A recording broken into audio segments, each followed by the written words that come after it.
walked down this street before, but it wasn't always called Elizabeth Freeman Way before. All at once today, I'm happy I can say we are now on Elizabeth Freeman Way.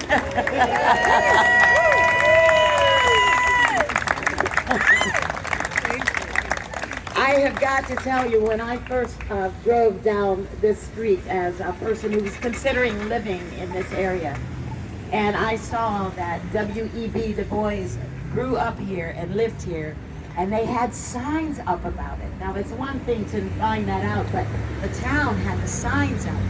I knew I was amongst friendlies. I knew that I would be okay, that I was in a great place where I was seen and respected, and I felt I can live here. I can live here, and I chose to do that. I ended up living in Sheffield, and I was on a recording session, and someone asked me, "Have you heard of Mom Bet?" And I said, "Mom who?" And he said, "Mom Bet." And I said, "Well, I've heard of Mom Bo. That was my great-grandmother's name. But Mom Bet, I don't know." And he said, "Well, let me tell you who it is, and we're writing a musical about her, and you would be perfect."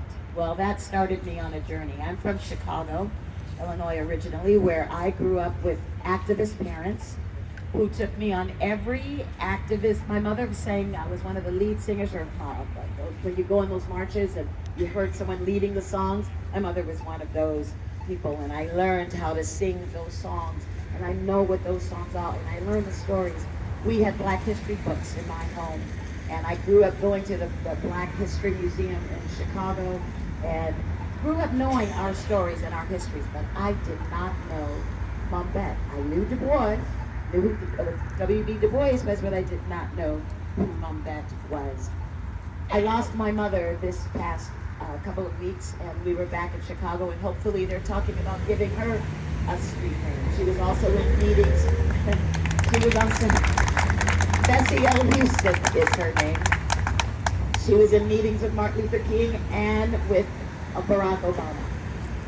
She had the largest daycare school on the west side of Chicago, the second largest daycare school on the west side of Chicago. She ran that school, and I did not get it. I didn't understand it. It drove me nuts because I couldn't have my mommy. But when I grew up and understood that the work that my mom did and the lives that she affected and changed, I knew and I understood why I had to sacrifice and why she sacrificed her family and my dad as well. He had the first African-American theater group on the west side of Chicago. So that's my legacy. That's how I grew up, and now I'm here to share what they gave me with all of you, and it's been an honor and a pleasure. And the greatest honor has been to portray Elizabeth Freeman and tell her story and who she is. And I have this affinity for her because I can't go anywhere now without feeling something that she said. This woman heard.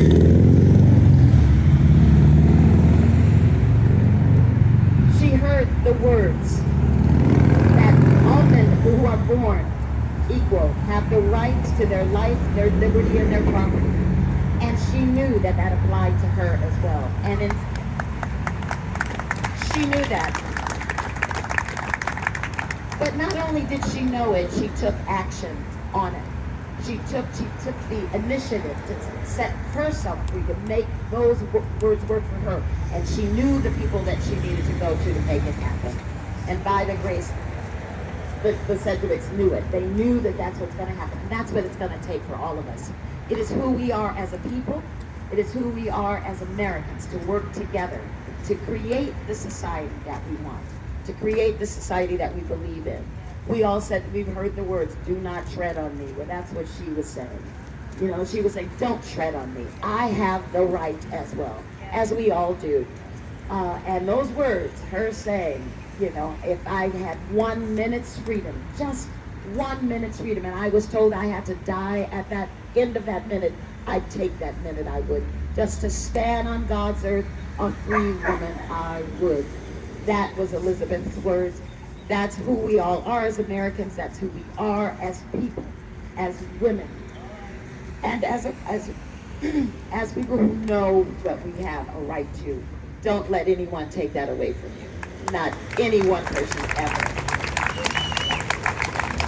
Oh, freedom. Oh, freedom.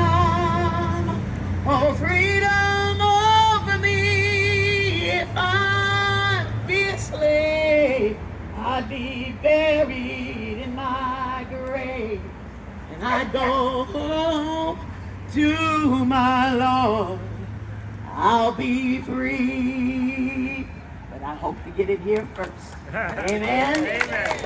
Amen. Thank you all.